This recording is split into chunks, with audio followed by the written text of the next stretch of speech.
Good evening বন্ধুরা, Rumpa's healthy food চ্যানেলে সব দিনের মতো আজও সবাইকে স্বাগত। আজ আমি আপনাদের জন্য বানিয়েছি গরমের স্পেশাল মাছের ঝোল। তার জন্য আমি রানী মাছ নিয়ে চলে এসেছি, আর এটা ওইখানেই এইভাবে পরিষ্কার করে দিয়েছে। তো এটা বাড়িতে আমি পিস পিস করে নিয়েছি, নিয়ে এটা ধুয়ে লবণ হলুদ মাখিয়ে নিয়েছি। আর ঝোল বানানোর জন্য নিয়েছি গোটা শিম, পেঁপে, আলু, লবণ, হলুদ, ধনে জিরে পাউডার, ফোড়নে নিয়েছি রাঁধুনি লঙ্কা, তেজপাতা, সরষের তেল, আদা বাটা। এখন আমি গ্যাসের ওভেনে কড়াই বসিয়ে দিলাম, আর এখন ওই মাছগুলোর কয়েকটা পিস নিয়ে আমি ভেজে নিচ্ছি। আমি পুরোটা বানাচ্ছি না, কয়েকটা পিস নিয়ে আমি মাছের ঝোলটা বানিয়ে নেব। তার জন্য আমি কড়াইয়ে প্রথমে মাছটা ভেজে নিচ্ছি। আর দেখুন এক পাশটা হয়ে গিয়েছে, তো আমি উল্টে দিলাম। এইভাবে আমি লাল লাল করে ভেজে তুলে নিলাম। আর তার সাথে আমি একটু কুচনো ধনেপাতাও নিয়েছি। ধনেপাতা দিয়ে ঝোল করলে গরমে টেস্টটা খুব ভালো লাগে। আর ওই কড়াইয়ের মধ্যেই আমি দিয়ে দিলাম ফোড়নের জন্য রাঁধুনি, তেজপাতা, লঙ্কা, আর তার মধ্যে দিয়ে দিলাম আলু।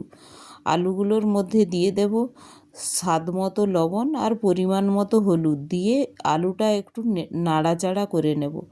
আলুটা নাড়াচাড়া করে ওর মধ্যে আমি কেটে রাখা যে পেঁপেগুলো আছে ওটাও এক এক করে দিয়ে দিলাম। দিয়ে এটাও আমি ভালো করে একটু নেড়ে নেব।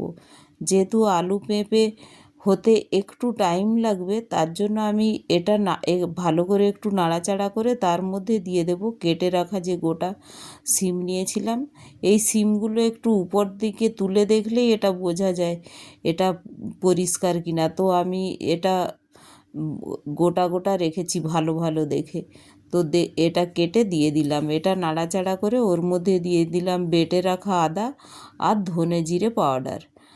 এইটুকু মশলাই আমার ঝোলটা খুব সুন্দর পাতলা পাতলা হবে। আর গরমে এইভাবে পাতলা ঝোল খুব ভালো লাগে গরম ভাতের সাথে, আর কেউ রুটির সাথেও খেতে পারেন। আর নাড়াচাড়া করে আমি ভালো করে ঢেকে একটু কুক হতে দেব। মশলাটার সাথে সবজিগুলো ভালোভাবে একটু ফ্রাই হয়ে গেলে খেতেও স্মেলটা খুব ভালো আসে। তো দেখুন মশলার সাথে সবজিগুলো ভালোভাবে একটু নাড়া হয়ে গিয়েছে। তো এই সময় আমি এর মধ্যে দিয়ে দিলাম জল। আমি ঝোল ঝোল বানাবো, পাতলা ঝোল বানাবো, তাই একটু বেশি করেই জল দিয়ে দিলাম।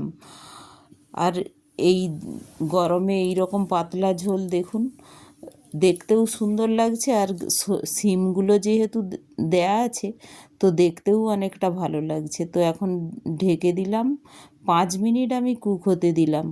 আলু পেঁপে প্রায় সেদ্ধ হয়ে এসেছে, আর শিমটা তো সেদ্ধ হয়ে যায় খুব কম সময়েই।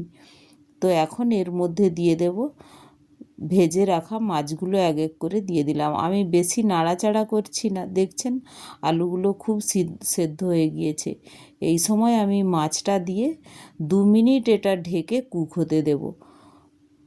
2 মিনিট আমার পরে আমি এটা খুলে দেখুন 2 মিনিট হয়ে গিয়েছে।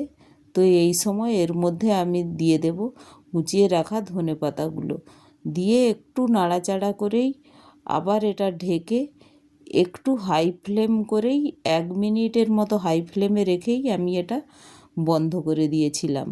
দেখুন একটু রেখে দিয়েছিলাম রেস্টে। তো দেখতেও যতটা সুন্দর হয়েছে খেতেও ঠিক অতটাই সুন্দর। তো রেসিপিটি যদি ভালো লাগে অবশ্যই একটা লাইক, শেয়ার ও সাবস্ক্রাইব করে দেবেন। Thank you.